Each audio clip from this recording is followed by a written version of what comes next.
ಪ್ರಜೆಗಳಾದ ನಾವು ಭಾರತದ ಪ್ರಜೆಗಳಾದ ನಾವು ಭಾರತವನ್ನು ಒಂದು ಸಾರ್ವಭೌಮ ಸಮಾಜವಾದಿ ಭಾರತವನ್ನು ಒಂದು ಜಾತ್ಯತೀತ ಪ್ರಜಾಸತ್ತಾತ್ಮಕ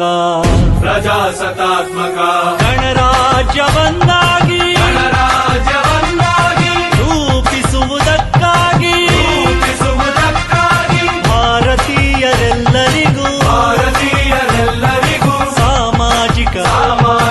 ಆರ್ಥಿಕ ಮತ್ತು ರಾಜಕೀಯ ನ್ಯಾಯವನ್ನು ವಿಚಾರ ಅಭಿವ್ಯಕ್ತಿ ನಂಬಿಕೆ ಧರ್ಮ ಮತ್ತು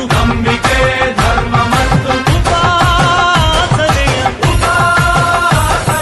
ಸ್ವಾತಂತ್ರ್ಯವನ್ನು ಸ್ಥಾನಮಾನ ಮತ್ತು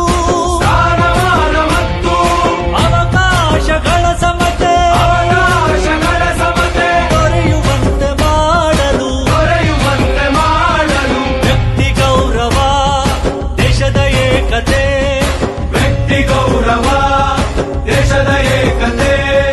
ಸಮಗ್ರತೆಗಾಗಿ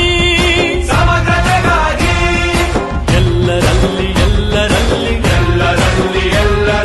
ಭ್ರಾತೃತ್ವ ಭಾವವನ್ನು ಮೂಡಿಸುವುದಕ್ಕಾಗಿ ದೃಢ ಸಂಕಲ್ಪ ಮಾಡಿ ನಮ್ಮ ಸಂವಿಧಾನ ಸಭೆಯಲ್ಲಿ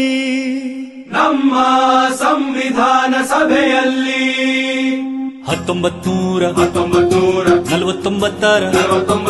ನವೆಂಬರ್ ತಿಂಗಳ 26ನೇ ದಿನ